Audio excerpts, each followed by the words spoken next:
La valoración por dominios Nanda es una herramienta en la que permite representar a la persona en diferentes áreas funcionales y de comportamiento, donde se van a integrar aspectos no solamente desde la clínica de la enfermedad o patología que está conllevando, sino también que se van a integrar aspectos físicos, sociales, psicológicos, espirituales y desarrollo, porque hay muy bien tener en cuenta de que la salud es un estado de completo bienestar físico, mental y social y no solamente la ausencia de afecciones o de enfermedades.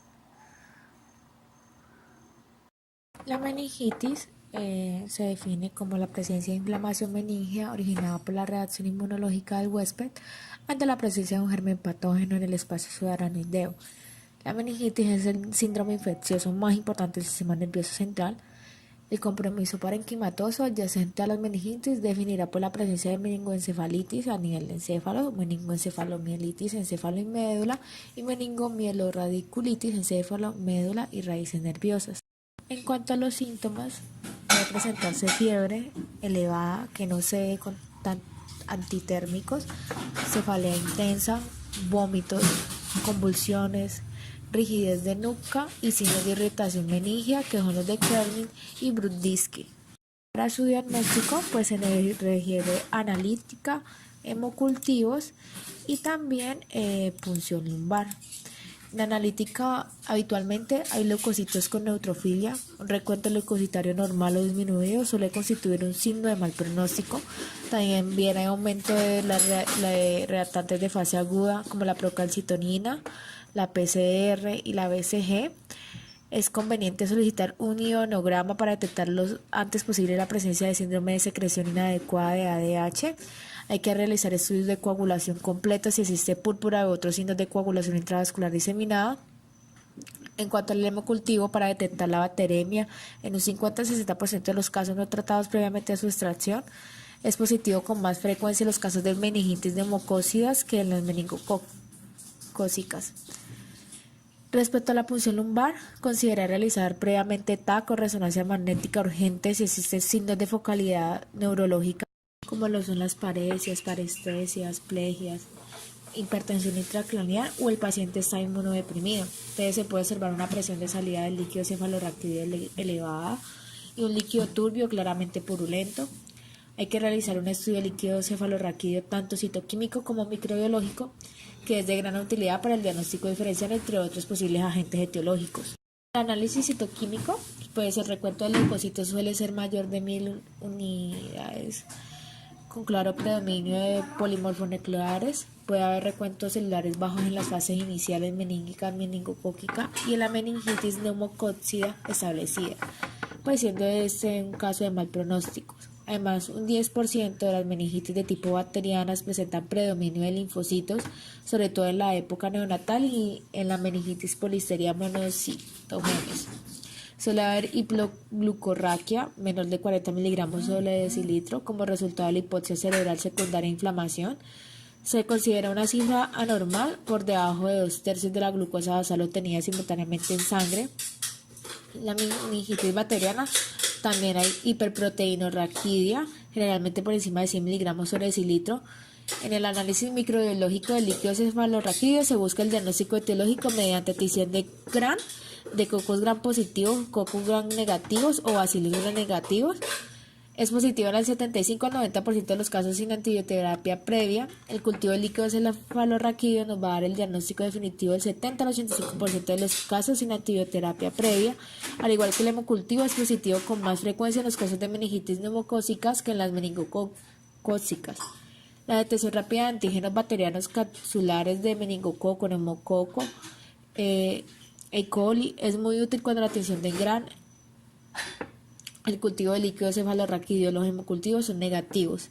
La técnica más empleada es la aglutinación en látex, aunque en el caso del antígeno de neumococo se puede emplear la inmunocromatografía, reacción en cadena de la polimerasa para la detección de meningococo y neumococo, y la técnica muy prometedora y con excelente sensibilidad y especificidad, pero no está disponible por muchos centros.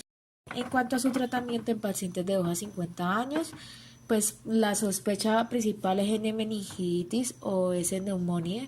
Se utilizaban comicina más una cefalosporina de tercera generación y en pacientes mayores de 50 años se sospecha por lo general neumonía, meningitis, L-monocitogenes, en los que o bacilos aeroides gram negativos en los que se usaban comicina más ampicilina y más cefalosporina de tercera generación. En cuanto a las recomendaciones, en el caso del que el paciente pues tenga alteraciones de la presión endocraneal, pues se pueden utilizar medidas físicas como elevación de la cabecera de la cama a 30 grados para favorecer el drenaje venoso, evitar la lateralización de la cabeza, la hiperextensión del cuello, las maniobras que pueden incrementar la presión yugular y evitar la succión intratraqueal o la intubación endotraqueal. Para ello debe realizarse previamente pues una instilación de lidocaína endotraqueal o el uso de succinilcolina y opiáceos.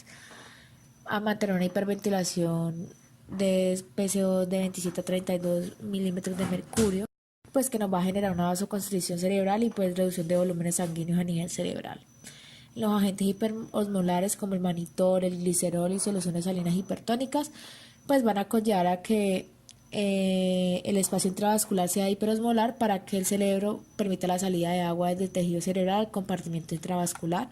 El uso de barbitúricos pues va a disminuir las necesidades metabólicas cerebrales así como el flujo cerebral, y la hipotermia inducida pues provoca disminución del metabolismo cerebral, mejorando el aporte de oxígeno a áreas isquémicas y disminuyendo la presión endocraneal. También están las medidas de soporte hemodinámico. Pretende mantener pues una oxigenación e hidrataciones correctas, evitar y tratar la inestabilidad hemodinámica y el shock. Todo ello tiende a restaurar y mantener la presión de perfusión cerebral y sistémica y evitar el daño cerebral secundario. No realizar restricción hídrica, pues se ha estudiado que en un estudio prospectivo randomizado y controlado pues en niños se ha observado que una disminución del 10% del agua extracelular inducida por una restricción hídrica se asocia a mayor mortalidad. Sin embargo, pues en meningitis experimental el aporte hídrico libre no se asocia a mayor edema cerebral. También en estos pacientes se observa hiponatremia, pues que se le atribuye a secreción inadecuada de la hormona antidiurética, lo que pues se va a observar hiponatremia, orina concentrada, ausencia de deshidratación y funciones renales y adrenales normales. En pacientes con hiponatremia sin deshidratación o un shock, la administración de fluidos debe ser de 800 a 1000 milímetros microgramos día de solución glucosilada con suplementos de potasio. De cualquier forma se aconseja que el manejo de los líquidos debe ser individualizado. Es importante el control de la hipertermia y de la glicemia, debido a que se ha comprobado que la presencia de fiebre o hiperglicemia aumenta la isquemia y se asocia a una mayor morbilidad y mortalidad. También es importante tener unas precauciones estándares como lo son el lavado de manos antes y después del contacto con el paciente, en un mismo paciente, cuando se pasa de una zona contaminada a otra limpia y tras quitarse los guantes.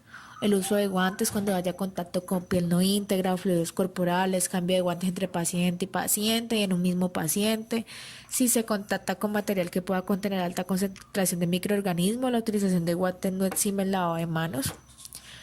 Cuanto a utilizar mascarilla, protectores oculares y batas cuando se prevea la producción de aerosoles y salpicadoras de secreciones o fluidos ante algún procedimiento. Y en las precauciones según el mecanismo de transmisión, ya sea por gotas, por contacto, hay que pues realizar su previa aislamiento, y en caso de pues la transmisión por gotas, ubicar al paciente en un lugar individual, una habitación que no sea compartida.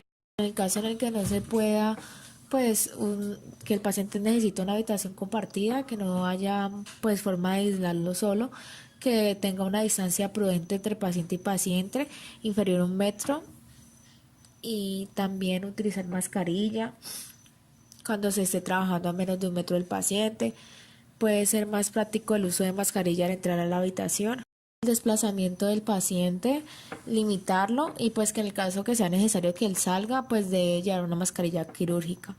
En las precauciones de la transmisión por contacto, la ubicación del paciente sí debe ser individual. Si no, pues de que si va a ser compartida, que compartan el mismo microorganismo.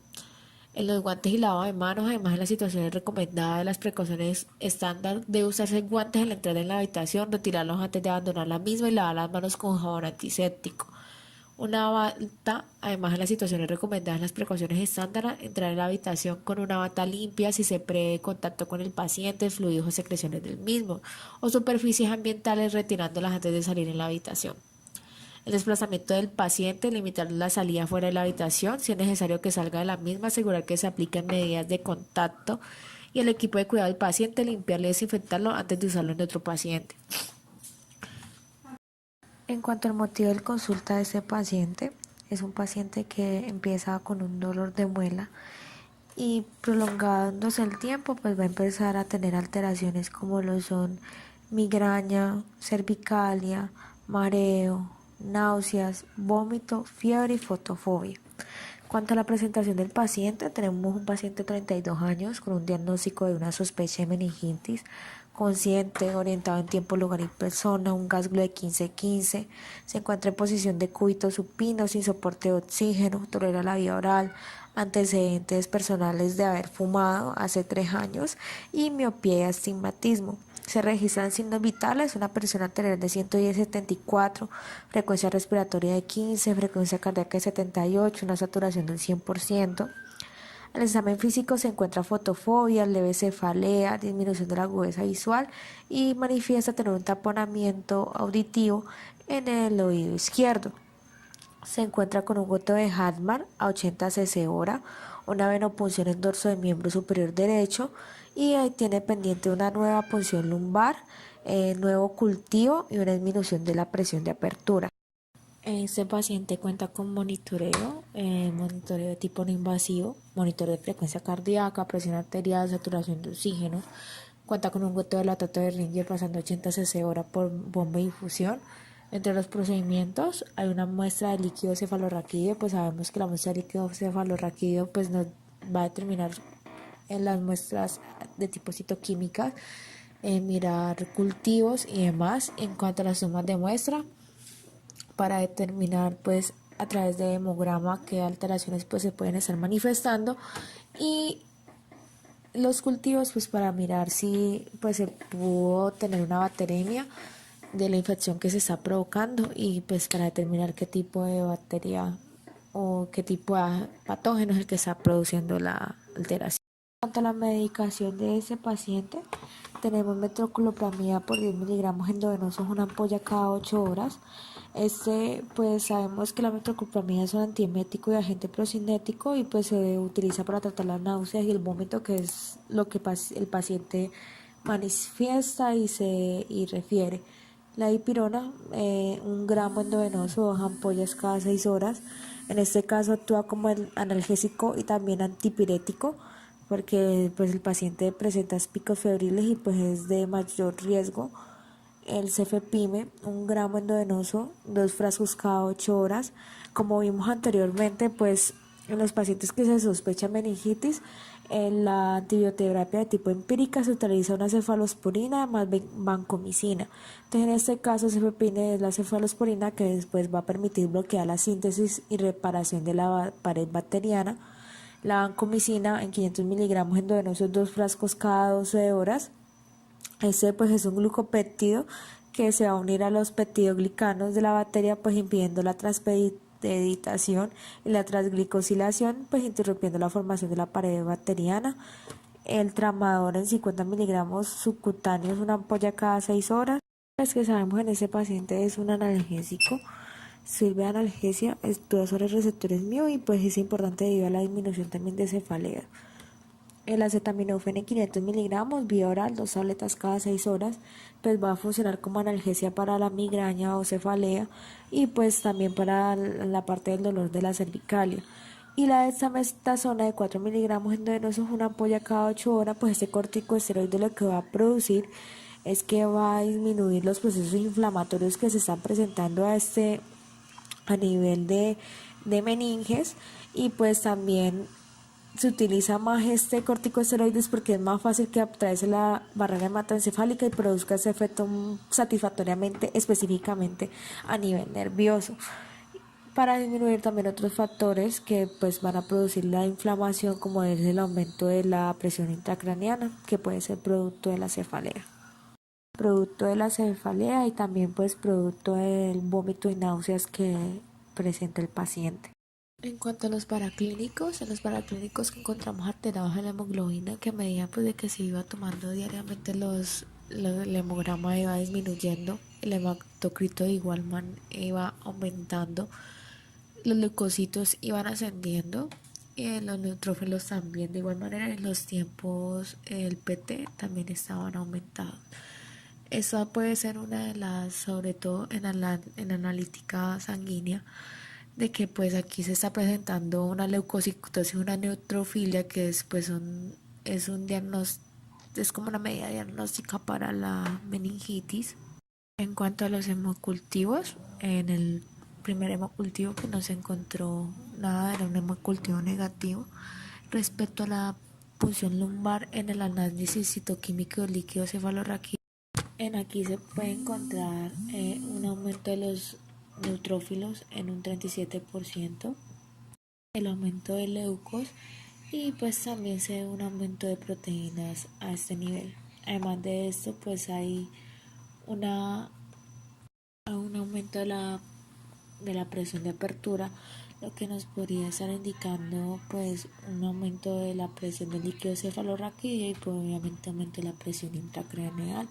Pues por eso se puede estar presentando estas alteraciones como vómitos, náuseas y cefaleas constantes.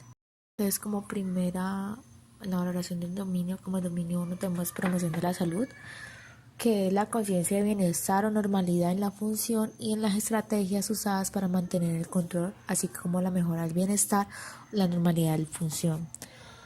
En cuanto a este paciente, su salud en las últimas semanas dice que ha sido mala, pues inicio de migraña, mareo, náuseas, vómito y fiebre no lo mantienen bien. Manifiesta que para estar sano, sobre todo en su salud mental, busca estar ocupado. Anteriormente fumaba, dejó de fumar hace 3 años. Toma los medicamentos que se les prescribieron durante su estancia hospitalaria y es constante en cuanto a controles médicos y odontológicos.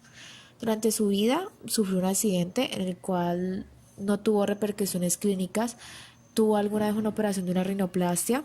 Considera que lo más importante para su vida, mientras se encuentra ahora en este momento en la instancia hospitalaria, es su hijo, esposa y madre. Entre los antecedentes familiares hay una presencia de cáncer de colon por parte del abuelo materno y de su madre alteraciones de niveles de colesterol y hipertensión arterial. El dominio 2, el dominio de nutrición, son todas las actividades de incorporación, asimilación y utilización de nutrientes con el propósito de mantener y reparar los tejidos y producir energía. En cuanto a las manifestaciones, tener algo disminuir el apetito debido a su condición clínica, los dolores y las náuseas, aunque no presenta ninguna restricción en su dieta, no hay alteraciones para alimentarse como dificultad para masticar o deglutir. En el examen físico, el paciente tiene una talla de 1.71, un peso de 77 kilogramos y esto nos da un índice de masa corporal de 26.3, valor correspondiente a un sobrepeso. El cabello se encuentra íntegro, de buena cantidad, buena higiene, sin lesiones. La piel está normotérmica, sin lesiones de piel, mucosas húmedas, caída oral sin presencia de caries y buena higiene. Entre los exámenes de laboratorio se encuentran alterado la hemoglobina en un 12.4, el hematocrito en 38 y el PT en 16.7. El dominio de eliminación e intercambio es la secreción y excreción de los productos de desecho del organismo. En este caso no se ha presentado dificultades para la eliminación intestinal y urinaria, presenta una diuresis de 1.6, una diuresis normal. La elaboración física del abdomen se encuentra simétrico, sin presencia de cicatrices o estrías, presencia de vello corporal a la palpación, no se encuentra distensión, masa, dolor y no se encuentra alteraciones en el laboratorio a nivel de función renal. En cuanto a actividad y reposo, que es la producción, conservación, gasto, equilibrio de las fuentes de energía. Acá él tiene la capacidad de realizar todas las actividades de la vida diaria, se encuentra limitado pues en el ámbito hospitalario, manifiesta descansar más de lo habitual por la instancia hospitalaria y no tiene problemas para conciliar el sueño. En cuanto a la valoración, se presenta presión arterial de 110/74, frecuencia respiratoria de 15, frecuencia cardíaca de 78 y saturación del 100%. Tiene un cuello corto, simétrico, realiza todos los movimientos de flexión, extensión y rotación.